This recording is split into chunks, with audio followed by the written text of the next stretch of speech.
Unrealistic expectations can cost you business, and I'm here to talk about that today. Hi there, I'm Angela Brown, and this is Ask a House Cleaner. This is a show where you get to ask a house cleaning question, and I get to help you find an answer. Now, today's show is brought to us by SavvyCleaner Training, who's put together all of these training videos for you on house cleaning. Some of the stuff that we do over at the SavvyCleaner program is we troubleshoot real-life scenarios between house cleaners and homeowners.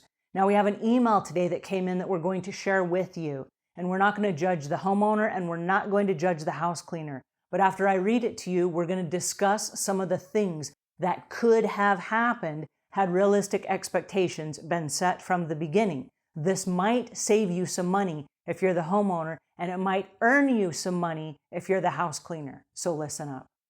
All right, this is from a gentleman named Thomas. Angela, I found your videos when I was searching for videos about the Swiffer products. I'm really enjoying both the Swiffer products as well as your videos. So thank you, Thomas, for that. I appreciate you watching. I'm a homeowner located in the Northwest Arkansas area, also known as Fayetteville, Springdale, Bentonville, and Rogers. The area population is just over 500,000 people. Recently, I hired a local woman I found via HomeAdvisor.com to clean my house. It's a 2,000 square foot house, and she came and did a walkthrough before giving me a price. There was a lot of dust and cobweb buildup, and the bathroom toilets were a biohazard. I told her what I wanted up front. I wanted the bedroom, the 3 bathrooms, the kitchen, the dining room, and the large living room cleaned. This left 3 rooms out of the equation, but she said she would at least hit them with her vacuum. She quoted me a price of $400 to $500.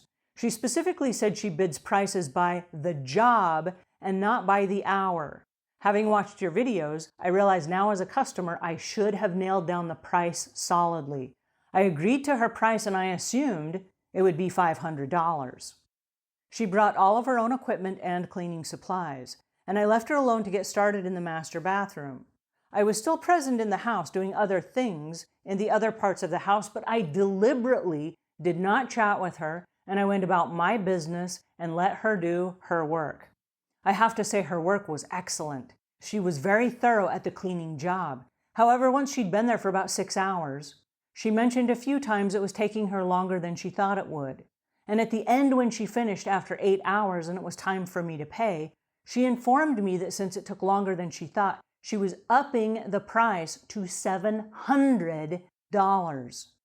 I did not protest, but I simply wrote her a check for $700. Even though she did a fantastic cleaning job, I will not be calling her back for more work. She quoted me a price of $140 for a maintenance cleaning fee, which I felt was a little bit on the high side. And as she was leaving, she made a couple of attempts to sell me on her coming back on a regular basis to do that maintenance cleaning, but I hedged with, "We'll see." Afterwards, I had 2 very negative reactions from friends when I made the mistake of telling them how much she charged. As a customer, I made the mistake by not nailing down the price up front when we did the walkthrough. My question to you is, am I wrong in thinking that her surprise, upping the price on me, was the wrong thing for her to do as a professional? Even though she did great work, I don't see myself calling her back. Thanks for the informative videos, Thomas. Yowzer! Okay, so lots of things just happened in this email, and I want to go over them one by one. Let's start from the beginning. He says, I'm a homeowner located in Arkansas. So he tells us geographically about where he is so we can kind of guess the price, which is about $30 to $35 an hour for cleaning in that area. That is kind of the going rate in that area. All right, now it's a 2,000 square foot house. And so by all means and all calculations, this normal house on a regular maintenance clean should take about 2.5 hours at most to clean. So the fact that this is a deep cleaning, and I'm suggesting it's a deep cleaning because he said the toilets were a biohazard. He did not say the rest of the house was a biohazard, but he said the toilets were a biohazard. So I don't know what the state of the rest of the house it was in, but for a deep clean, if you're going to do a deep clean and you guesstimate at about 6 hours, you know you can clean the house in about 6 hours, okay? So I'm guessing the $400 to $500 was a little bit on the high price already. but let's move on. Okay, so he said, I asked for the bedroom, 3 bathrooms, the kitchen, the dining room, and the large living room cleaned. That left 3 rooms out of the equation, but she said she would at least hit them with her vacuum. Okay, now when you go to a customer's house and you're doing a walkthrough, if the customer says you can skip these 3 rooms, that's your upsell. So you say, great, we won't work on those this time. We'll focus the deep clean on the rooms that are your priority. Then when we come back in a couple of weeks to do the maintenance clean and you sell that up front, then we'll get those other 3 rooms. So for her to promise that, oh, well, I will at least hit those with the vacuum, what you're saying is, I have different priorities as a house cleaner than you do as a homeowner, okay? So that was a weird maneuver right there. And if he agreed to that, that's fine, but she should never have brought that up in the first place, not knowing exactly how long it was going to take her for the deep clean. Now, here's the caveat. If she finished the deep clean in the time allotted and she had extra time, it would have been considered a mulligan or something extra or going above and beyond to hit those 3 rooms with a vacuum. What she did instead was create unrealistic expectations that was the priority or that was going to happen when it was not a priority to the customer, okay? So that's something you got to pay attention on the walkthrough. She quoted me a price of $400 to $500. She specifically said that she bids by the job and not by the hour. Okay, so if you specifically say, I don't bid by the hour, I bid by the job, when you give a price and it's an estimate, it needs to be very clear. If the price changes, here's what is going to happen. Here's what happens, or here's what makes the price go up. If I get here and it takes me an extra 2 hours, the price goes up. Or if I get here and it's dirtier than I expect and I have to run out to the store for some special supplies, here's what to expect. There was none of that conversation. The conversation was the range is going to be $400 to $500. Now the homeowner assumed on the higher end, right? $500, and in his mind he's budgeting $500 on what, for a maintenance clean, he said $140 was high.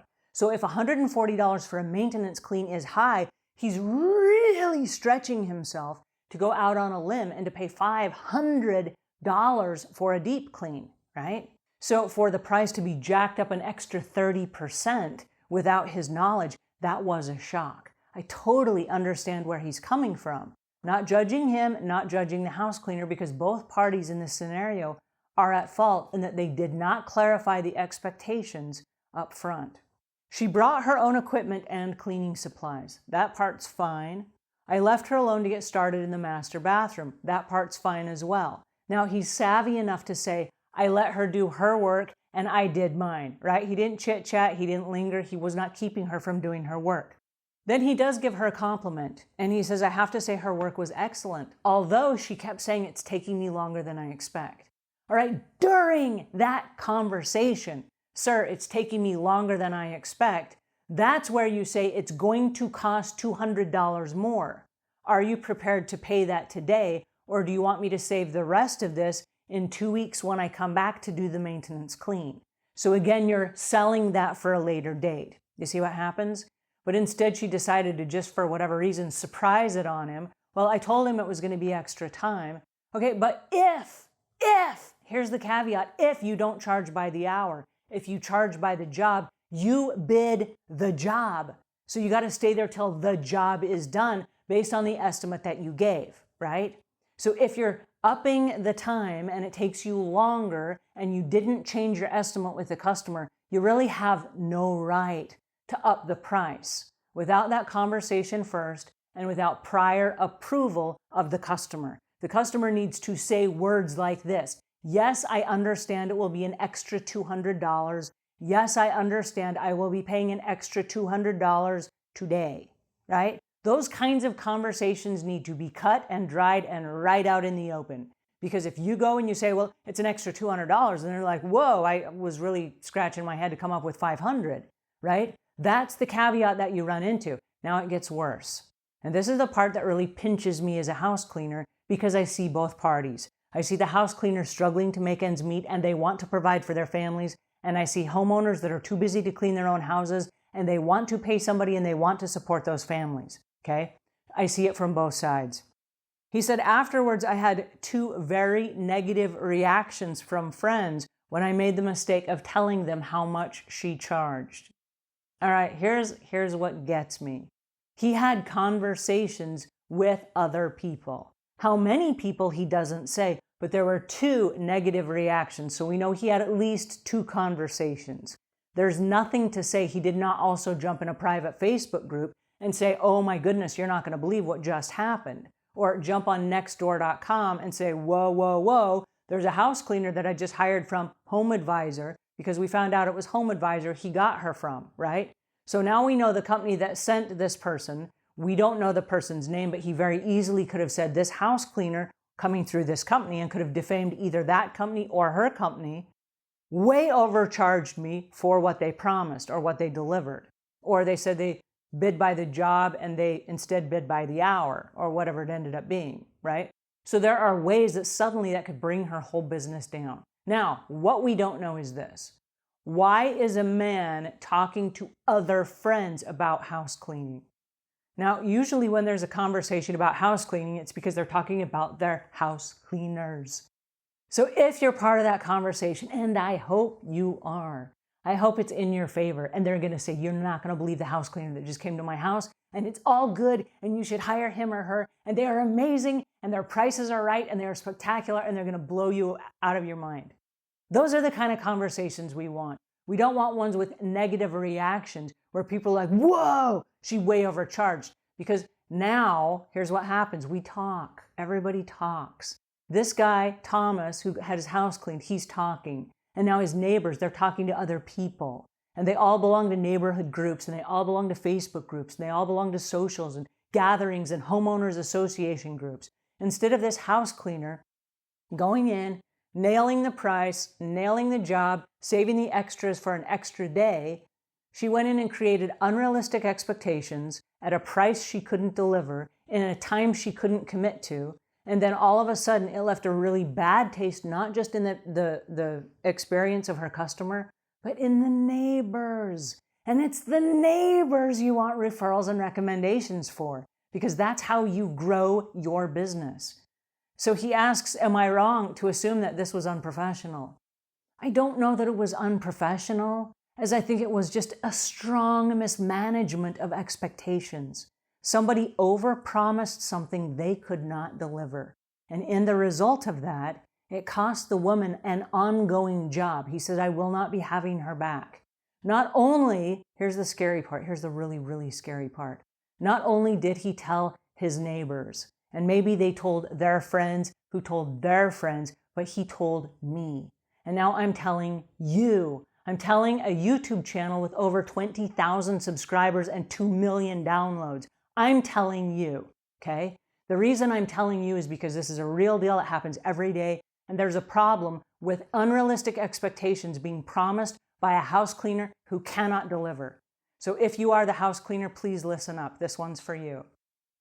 When you go to a customer's house, set realistic expectations. If you give a quote, stay inside the quote. If it's going to be more money, you need to go to the person immediately, send them a text, send them a phone call, or talk to them in face-to-face. Say the price just went up. Here's how much it went up by. Are you prepared to do that today? Or do you want to save that until I come back in 2 weeks from now on the maintenance clean? If that conversation does not happen, you are obligated to give them the price that you quoted them, okay? Now, for the homeowner, this one's for you, so please listen up. If a house cleaner comes to your house and they give you a range, ask questions like this. If for any reason something should malfunction, is my price going to go up? What are the triggers that would cause my price to go up? If it takes longer than you think it's going to take, what happens then? So that you know what your options are. And this gentleman said right in the email, I should have nailed her down on the price. And I cannot tell you how many conversations we have day by day by day where this exact same scenario happens. So I'm here to tell you this. Thomas, you did the right thing. You wrote her a check for $700. You honored her quote. You did not defame her. You did not embarrass her. You did not take money from her paying the bills for her family and putting food on the table for her children. However, house cleaner, I want you to listen up to this.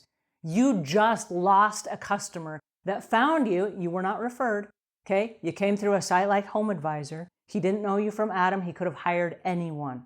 He said you did phenomenal work, okay? He could have hired you again and again and again. And this is a guy that talks. He could have talked all of his neighbors into hiring you, and you could have had an ongoing business as a result of this. This one crazy mistake of mismanagement of unrealistic expectations not only cost you this customer, but all of the potential customers that could have come from his network of friends.